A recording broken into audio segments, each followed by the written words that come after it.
சென்னைக்கு தான் புயல் வருதுன்னு சொல்கிறாங்களே, நம்ம ஏன் இங்கேருந்து மாட்டிக்கிட்டு அவஸ்தைப்படணும் அப்படின்ட்டு சரி நம்ம ஊருக்கு போயிடலாம் அப்படின்னு ஒரு 3 நாள் கிளம்பி நான் ஊருக்கு போயிட்டேன். ஆனால் சென்னைக்கு வச்ச அந்த உங்கள் ஊருக்கு வச்சங்கிற மாதிரி இருந்துச்சு அந்த மழை. அப்படி ஒரு புயல் அது.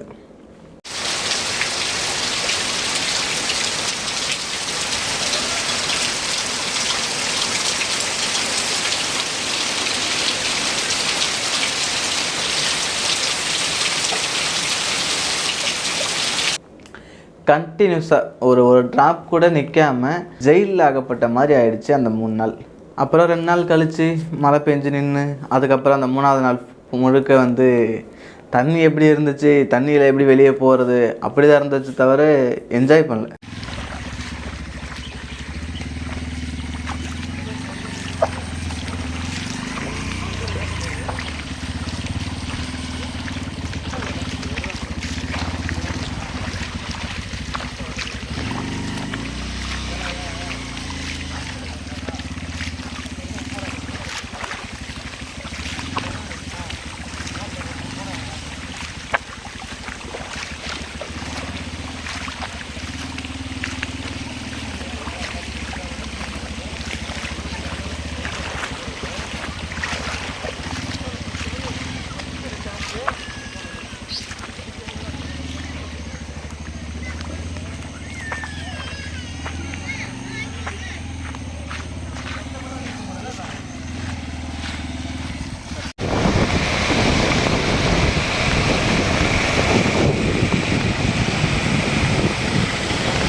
நான் கூட டம்மின்னு தான் நினச்சேன். உண்மையிலே ஃபெங்கல் புயல் ஒரு காட்டிட்டு போயிடுச்சு நிஜமாவே. நடுநடுவில் அந்த தூரல் விட்டு நிற்கும் இல்லையா, அதுலேயே சரி ஓகே வந்ததே வந்துட்டோம், கழுதிய ஷூ அப்படின்ட்டு சொல்லிட்டு போவோம் அப்படின்ட்டு நான் 2-3 ரீல்ஸ் எல்லாம் எடுத்தேன்.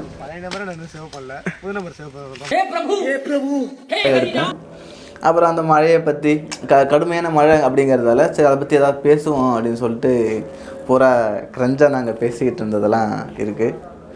அதை நீங்கள் பார்க்க போகிறீங்க. இதோ உங்களுக்காக. பேசுங்க ஏதாச்சும்.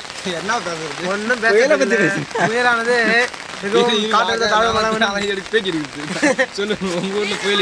வீட்டுக்கு போய் பண்ணலாம். வீட்டுக்கு போய் பண்ணலாம்.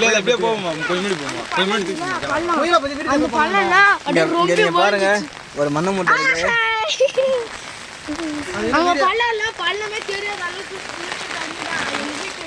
ரொம்ப மோசமான ஒரு நாள் தான் இது. ரொம்ப என்ன சொல்கிறதுனே எங்களுக்கு தெரியல ஃப்ரெண்ட்ஸ்.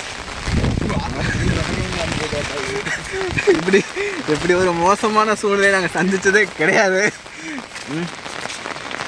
எல்லாத்துக்கும் காரணம் இந்த பர்த்டே பாய் தான் எல்லாத்துக்கும். எங்கள் ஊரில் புயல்லாம் எப்படி இருக்குது? புயல் அது வாட்டு வருது, அது வாட்டு போகுது, வருவேன் காற்று போகுது. இது பதிலே நீங்கள் ஒழுங்காக பதில் சொல்லணும். ஒழுங்கான கேள்விகள் கேட்டால் மட்டும் ஒழுங்கான தர்க்க பதில் வரும். நாளா என்ன ரொம்ப எத்தனை நாளாக பெய்யிட்டு இருக்காங்க? மழை நான் விடுந்து பெய்யுது, நேற்று விடுந்தும் பெய்யுது. சரி லாக் பண்ணுற மாதிரி பேசல. திமிழ் விட்டா பார்த்து நானும் திமிழ் கேள்வி. உங்கள் ஊருக்கு நடந்து போவீங்களா இல்லை பறந்து போவீங்களா? இல்லை நாங்கள் அப்படியே வண்டி தான் வந்துடுவோம். எப்படி இப்போ வண்டியில் போய் பார்க்குறீங்களா? போய் பார்த்து பண்ணலாமா? பண்ணலாம். சரி இப்போ உங்கள் வண்டி எங்கே இருக்குது? நாங்கள் இருக்குது. எங்கே? நாங்கள் அங்கேனா ரோட்டில் இருக்குது. அதான் ரோட்டில் எங்கே? ரோட்டில் தான். அதான் எந்த ரோட்டில்? சிமெண்ட் ரோட்டில். எந்த சிமெண்ட்டு? பஜ்ரம் சிமெண்ட். கோரமண்டலம் அது எங்கே இருக்குது? கோரமண்டலம் அது எங்கே இருக்காங்க இருக்கும். அதான் எந்த இடத்துல இருக்குன்னு கேட்கணும். கம்பெனிக்காரன் தான் கேட்கணும். அந்த கம்பெனிக்காரன் எங்கே இருக்கான் இப்போ? அது நீங்கள் தான் தெரிஞ்சுக்கணும். இல்லை நீங்கள் தான் சொல்லியிருந்தீங்க. அது தெரியாமல் எதுவும் பேட்டிட்டு வரா விளக்கு என்ன? இது என்ன இது பதில் இதுனா உங்கள் ஊர் ஏரியா கடலா? இது ஏரியா இருந்தது நேற்று வரைக்கும். இன்னைக்கு கடலாக மாற்றிட்டோம். கப்பல்லாம் போகல. கப்பல்லாம் கரை நிறுத்தி வச்சிருக்கோம். கரை நிறுத்தி. ஆமாம். இப்போ அந்த கப்பலை பார்க்க முடியுமா? கண்டிப்பாக வாங்க போகலாமா? ஆனால் பத்திரிக்கை எனக்கு மட்டும் தான் தெரியும். என்னது? பத்திரிகைகளுக்கு மட்டும் தான் கப்பல் தெரியும். பத்திரிகைகளுக்கு மட்டும் தான் தெரியும். ஆமாம். சரி எனக்கு தெரியும். போய் பார்க்கலாமா? இல்லை எனக்கு தெரியும். நீங்கள் பார்த்து தெரியுதா? வீடியோவில் ரைட் சைடில் இருக்க தம்பிக்கு முந்தின நாள் பர்த்டே. வெளியவே போகலையே. அந்த பர்த்டே நல்லா செலிப்ரேட் பண்ணலாம் அப்படின்னு சொல்லி பிளான் பண்ணி வச்சுருந்தது எல்லாமே ஒன்றுமில்லாமல் போயிடுச்சு. வருத்தங்கள். அப்புறம் இதெல்லாம் ஒன்றும் புதுசு கிடையாது. தானே புயல், கஜா புயல், மிக்ஸாம் புயல், இது ஃபெங்கல் புயல், அவ்வளோதான்.